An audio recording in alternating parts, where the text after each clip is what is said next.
రాష్ట్ర ప్రభుత్వం నిర్వహిస్తున్న కులగణన చరిత్రాత్మక నిర్ణయమని BC commission chairman Gopisetti Niranjan పేర్కొన్నారు.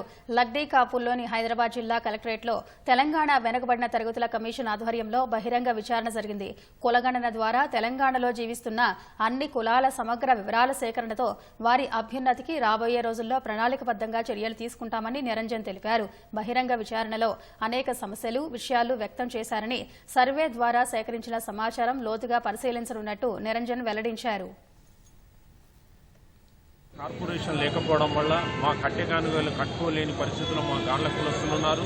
చాలా ఆర్థిక ఇబ్బందులతోటి 7,000, 8,000, 10,000 కూలీలు చేసుకుంటూ ఉండడం, జీతాలు చేసుకుంటూ ఉంటుంది. కాబట్టి మా కుటుంబాలను ఆదుకోవడానికి ప్రభుత్వం ఎట్టి పరిస్థితుల్లో మా గాండ్ల తెలుగుల దేవ తెలుగుల కార్పొరేషన్ ఏర్పాటు చేసి మా కుటుంబాలందరినీ ఆదుకున్నట్టు ఉంటుందని మేము ఈ ఛానల్ ద్వారా ప్రభుత్వానికి విన్నవించుకుంటున్నాము.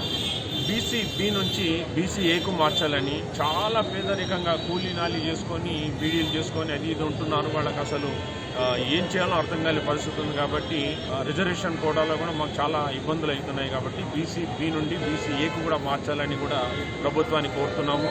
రాళ్ళగొట్టుకున్న వాళ్ళకు డంపింగ్ యార్డ్ లేదని, డంపింగ్ యార్డ్ కావాలని రిక్వెస్ట్ చేసినాము. మా లేబర్స్ ఏదైతే రాళ్ళగొట్టుకున్న వాళ్ళు ఉన్నారో వాళ్ళకు ఉపాధి గురించి అక్కడ వేసుకొని కొట్టుకుంటా ఓపెన్ ప్లేస్ ఉంచమని చెప్పినాము. అది ఎంబీసీ చైర్మన్ గారు కూడా చెప్పడం జరిగింది, ఇక్కడ కలెక్టర్ గారు కూడా చెప్పడం జరిగింది.